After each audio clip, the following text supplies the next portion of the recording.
Welcome my dear rockets. आज हम देखने जा रहे हैं 2022 में रिलीज हुई स्कूल ऑफ मैजिकल एनिमल्स 2। अगर आपने इसके पहले पार्ट को नहीं देखा है तो लिंक डिस्क्रिप्शन में दिया गया है, जरूर देखिए, वरना पार्ट 2 का पूरा मजा नहीं लूट पाएंगे आप। तो चलिए देखते हैं जर्मन फैंटेसी एडवेंचर मूवी का सेकंड पार्ट। बाकी नए हो तो चैनल को सब्सक्राइब, बेल आइकन को क्लिक करके नोटिफिकेशन ऑन रखें। इंस्टाग्राम और फेसबुक पे आप हमें फॉलो कर सकते हैं। अब चलते हैं मूवी के अंदर। मूवी की शुरुआत मैडागास्कर के एक घने जंगल में होती है। पहले पार्ट में आपने जिस मैजिशियन को देखा था वो अपने ट्रक में जा रहा होता है। उसने सुना था कि इस जंगल में कोई मैजिकल एनिमल है और उसी की तलाश में वो यहाँ पर आया है। मैजिशियन का टॉकिंग बर्ड हमेशा की तरह चबर चबर बकवास कर रहा होता है। मैजिशियन एक गड्ढे में उतरकर चलने लगता है। तभी उसे कोई अजीब आवाज आती है और उसके पीछे एक एनिमल का रूप दिखता है, पर जब वो मुड़ता है तो एनिमल गायब। मैजिशियन जान जाता है कि वो कोई मैजिकल एनिमल था। फिर वो एक घटिया सा जोक सुनाता है जिसे सुनकर वो एनिमल प्रकट हो जाता है और खूब हंसने भी लगता है। दरअसल ये एक गिरगिट है। अब गिरगिट रियलाइज करता है कि मैं तो पकड़ा गया। मैजिशियन कहता है कि डरो मत, मेरे पास तुम जैसे कई मैजिकल एनिमल्स हैं।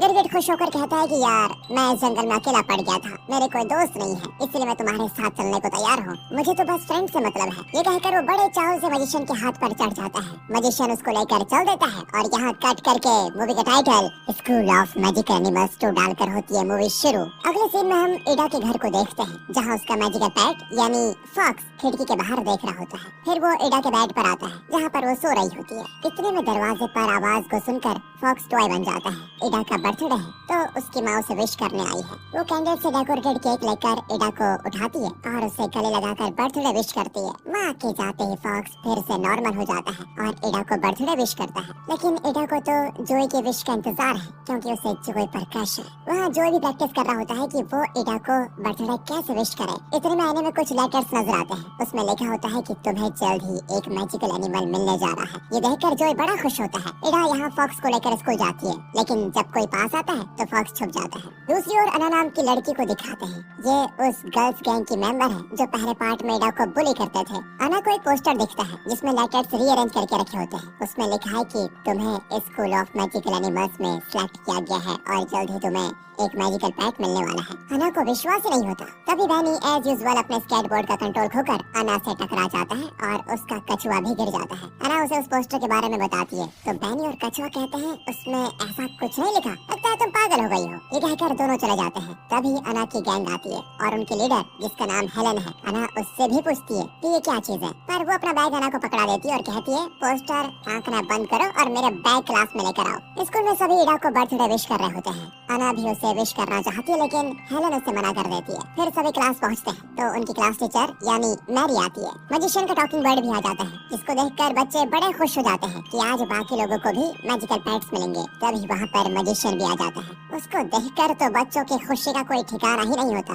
वो अपना कोट घुमाकर टेबल पर बिछाता है तो उसके अंदर से कुछ निकलता है। मैजिशियन कोट हटाता है तो एक पेंगुइन निकल आता है और बच्चों से पूछता है कि हाय बच्चों, कैसे हैं आप सभी। वैसे दोस्तों जैसे मैं आपसे रोज पूछता हूँ, वेलकम डियर रॉकर्स, कैसे हैं आप सभी। फिर वो एकदम शानदार वॉक करके जोई के पास आकर कहता है आज से मैं जोई के साथ ही रहूंगा। जोई एक्साइटेड होकर उसे हाई फाई देता है। पेंगुइन एकदम कूल टाइप का मालूम होता है और ये देखकर फॉक्स और कछुआ को हो जाती है जलन, कहीं ये हमसे बेहतर न हो जाए। इतने में मैजिशियन दोबारा अपना कोट टेबल पर बिछाता है और लगता है उसके अंदर एक छोटा एनिमल प्रकट हो रहा है। अना खुश हो जाती है कि ये एनिमल उसी के लिए होगा, पर जब मैजिशियन कोट हटाता है तो अंदर कुछ नहीं होता। मैजिशियन कहता है कि बस आज के लिए इतना ही। अना बेचारी उदास हो जाती है। दरअसल उसके अंदर वही गिरगिट था जो गायब हो जाता है। वो चुपके से उतरकर अना के बैग में घुस जाता है। अगले सीन में मैरी बच्चों को स्कूल ऑडिटोरियम में लेकर जाती है जहाँ वो स्कूल एनुअल डे के लिए एक प्ले करना चाहती है। एडा कहती है कि मैं उस प्ले का स्क्रिप्ट लिखकर डायरेक्ट करूंगी। इतने में वहाँ पर प्रिंसिपल आते हैं तो फॉक्स और कछुआ टॉय बन जाते हैं, लेकिन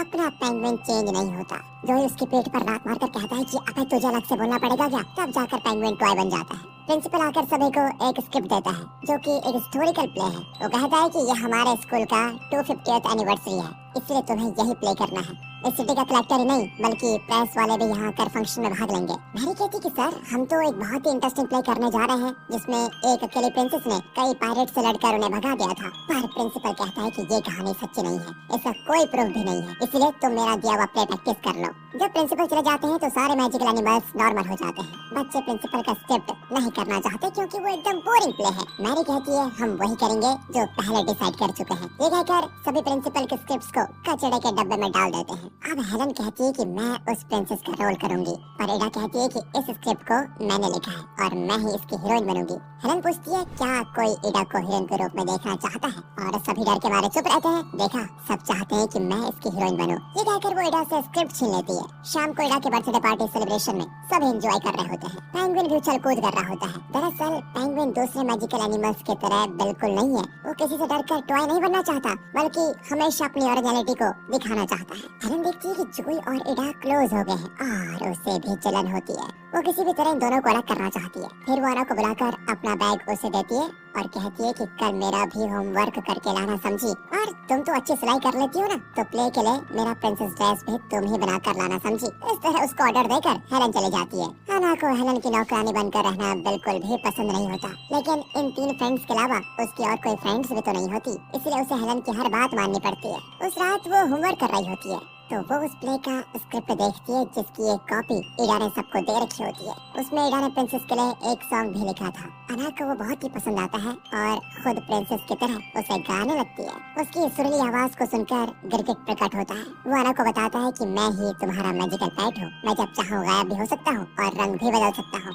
अब अना एकदम खुश होकर उस गिरगिट के साथ खेलने लगती है। अगले दिन बैनी स्केट करके स्कूल आता है तो एक गड्ढे से बचने के लिए वो दूसरी ओर जाकर गिर जाता है। अब प्रिंसिपल वॉचमैन से पूछते हैं कि ये गड्ढा किसने किया, इसे जल्दी बंद करो। जी सर, कहकर वॉचमैन काम पे लग जाता है। इडा के प्ले की कास्टिंग शुरू हो जाती है। स्टोरी के मेन पायलट का रोल वो जोई को देती है। तभी हेलन कहती है कि जोई को मैं ट्रेन करूंगी, तुम दूसरे कैरेक्टर्स को ट्रेन करो। इडा को गुस्सा आ जाता है। उसी शाम को पेंगुइन को अपने फेवरेट फिश की स्मेल आती है तो वो स्मेल के पीछे पीछे जाता है। वहाँ हेलन फिश पकड़ कर बैठी होती है। वो कहती है कि मैं तुम्हें रोज फिश दूंगी, तुम बस मुझे जोई के साथ क्लोज होने में मदद करो। इतने में जोई वहाँ पर आ जाता है। हेलन कहती है कि आज शाम 5 बजे तुम मेरे घर आ जाना, दोनों मिलकर प्ले प्रैक्टिस करेंगे। जोई सोचने लगता है, पर इतने में पेंगुइन हेलन से कहता है तुम फिक्र क्यों करती हो, इसे तो मैं ले आऊंगा, ये ठीक 5 बजे पहुँच जाएगा। फिर जोई घर के लिए निकलता है तो इडा पूछती है क्या तुम शाम को मेरे घर आओगे, मैं तुम्हें पायलट कैप्टन का कैरेक्टर बहुत अच्छे से समझाऊंगी और तुम्हें ट्रेन भी करूंगी। लेकिन जोई कहता है कि मैं हेलन के घर जा रहा हूँ, वही मुझे सिखाएगी। इडा भी हंसकर कहती है कि अच्छी बात है, लेकिन वो मुड़ती है तो पता चलता है वो इस बात से बहुत ही दुखी है। घर पर वो प्ले के लिए नया गाना कंपोज कर रही होती है।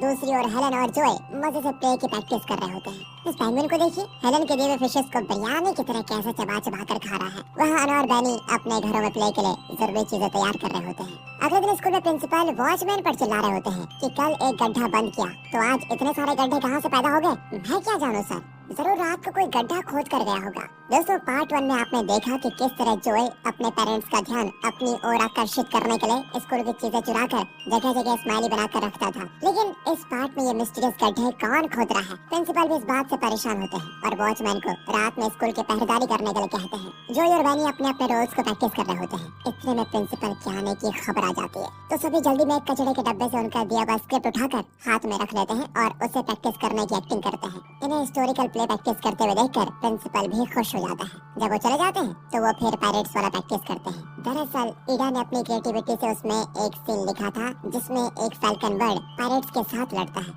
लेकिन अब हेलन इस स्क्रिप्ट को चेंज करना चाहती है और कहती है कि क्लाइमेक्स फाइट के बाद पायरेट्स के लीडर और प्रिंसेस के बीच प्यार हो जाता है। मतलब मेरे और जोई के बीच लव वाला सीन होना चाहिए, ये होगा हमारा क्लाइमेक्स। वो कहती है कि इस स्क्रिप्ट को चेंज करके लिखो।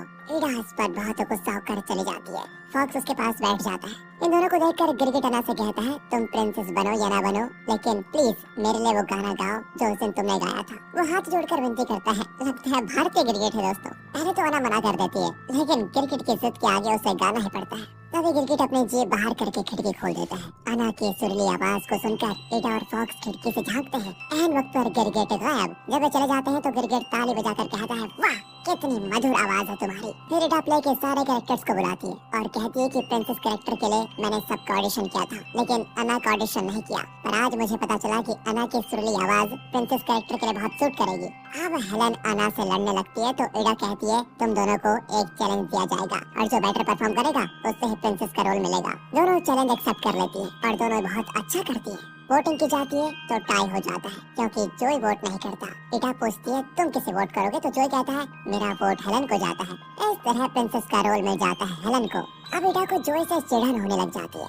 अना बेचारी परेशान होकर गिरगिट को डांटती है कि मैं तो सिर्फ तुम्हारे लिए गा रही थी, तुम्हें खिड़की खोलने की क्या जरूरत थी। अब देखो मेरी जो 3 फ्रेंड्स थी वो भी मेरी दुश्मन बन गई है। रात को स्कूल में वॉचमैन पहरा दे रहा होता है, लेकिन बेचारे को नींद आ जाती है और वो खर्राटे लेते हुए सो जाता है। तभी वहाँ पर कोई आता है और जमीन पर लगे टाइल्स को निकाल कर खोदने लगता है। वॉचमैन को फिर अगले दिन डांट पड़ती है कि कल रात तुम कहाँ मर गए थे। वॉचमैन कहता है कि सर आंख लग गई थी, लेकिन आज रात ऐसा नहीं होगा, मैं पक्का उसे रंगे हाथों पकड़ लूंगा। क्लास में हेलन एक पेपर में कुछ लिखकर जोय को पास करती है। पेंगुइन उसका जवाब लिखकर वापस हेलन को पास कर देता है, जिसे देखकर हेलन बहुत खुश हो जाती है। बैनी गड्ढे के पास खड़ा होता है तो एडा वहाँ पर आती है। बैनी कहता है कि आज रात मैं स्कूल आऊंगा और पता लगाऊंगा ये गड्ढे कौन खोद रहा है। एडा कहती है कि मैं भी तुम्हारे साथ आऊंगा। अब अना आती है और कहती है अब मेरा कोई दोस्त नहीं है, क्या मैं भी तुम्हारी फ्रेंड बन सकती हूँ। दोनों तुरंत हाँ कर देते हैं। उस रात बैनी, एडा और अना मैजिकल पेट्स के साथ स्कूल जाते हैं। एक लैडर की मदद से वो स्कूल के अंदर घुस भी जाते हैं। वॉचमैन चाय पीते हुए पहरे पे बैठा होता है। तीनों खिड़की से देखते देखते सो जाते हैं। तभी वही ब्लैक ड्रेस वाला स्कूल में घुसता है,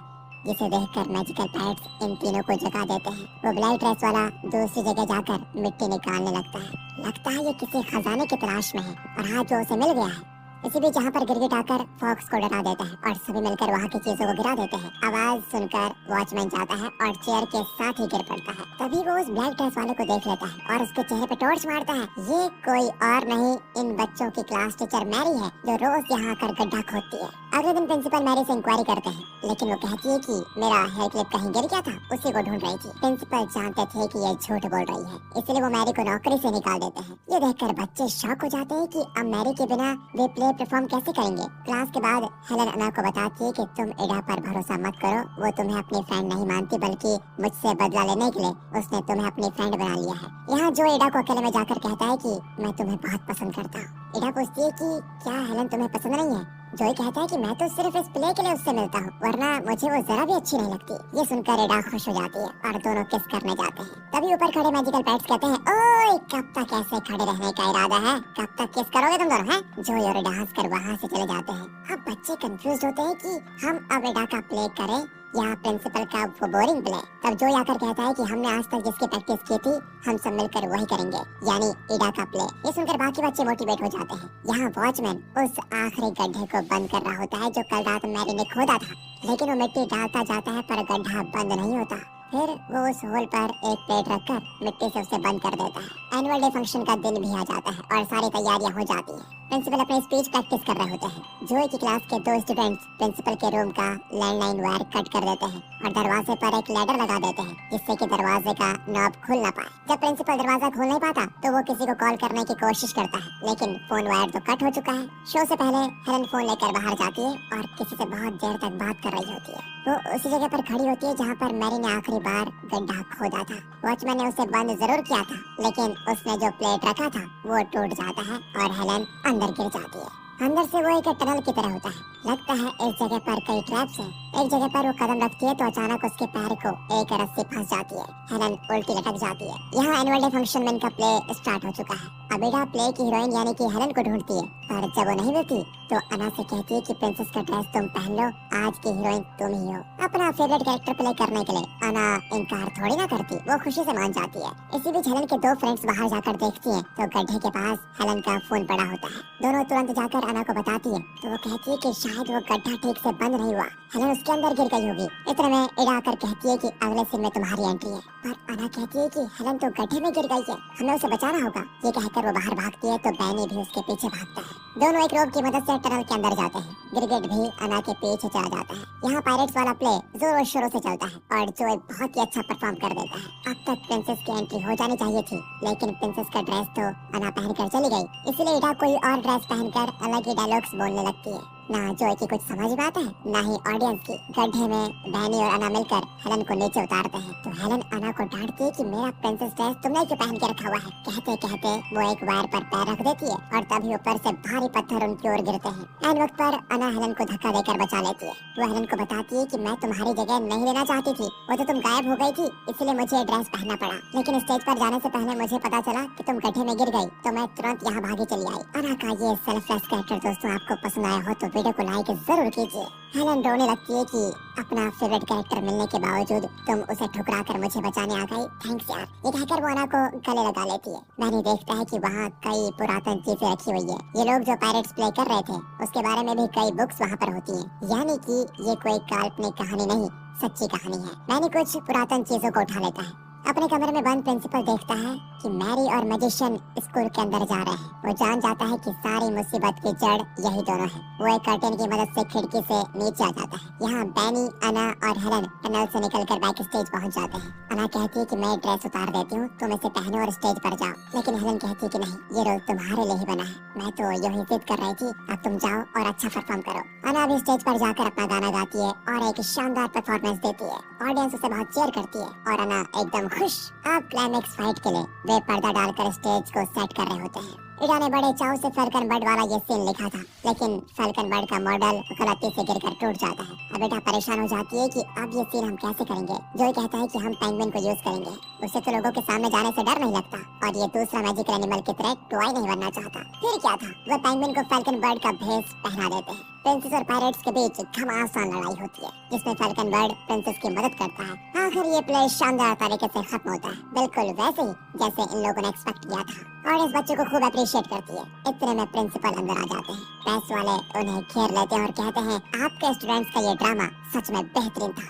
लेकिन आपने रियल हिस्टोरिकल प्ले करने के बजाय ये फिक्शनल स्टोरी क्यों चुनी। अब प्रिंसिपल की बोलती बंद हो जाती है और तभी मैरी वहाँ पर आती है और एक पुरानी पेंटिंग दिखाती है, जिससे पता चलता है ये फिक्शन नहीं, हिस्ट्री में ऐसा हुआ था। दरअसल उस गड्ढे में से बैनी इन पुरातन चीजों को उठा लिया था। मैरी इन हिस्टोरिकल प्रूफ को ढूंढने के इरादे से रोज रात को स्कूल के कैंपस में गड्ढा खोदा करती थी, क्योंकि इसकी कहानी की घटना इसी जगह पर हुई थी। आखिर में प्रिंसिपल उस पेंटिंग के आगे आकर प्रेस वालों को फोटो के लिए शान से पोज देने लग जाता है। वो मैरी को फिर से नौकरी पर रख लेता है। अगले सीन में मैरी और मैजिशियन सारे बच्चों को बुलाकर बताते हैं, हमेशा की तरह बिना भेदभाव के तुम सब मिलकर काम करोगे तो सफलता तभी मिलेगी। ये कहकर मैरी मैजिशियन के साथ उस ट्रक में बैठकर चली जाती है। उन्हें एक और जंगल के बारे में पता चलता है, जहाँ कुछ और मैजिकल एनिमल्स रहते हैं। इनका सफर यूं ही चलता रहेगा। इसी के साथ school of magical animals part 2 यहाँ पर खत्म होता है। Finally, thanks for watching.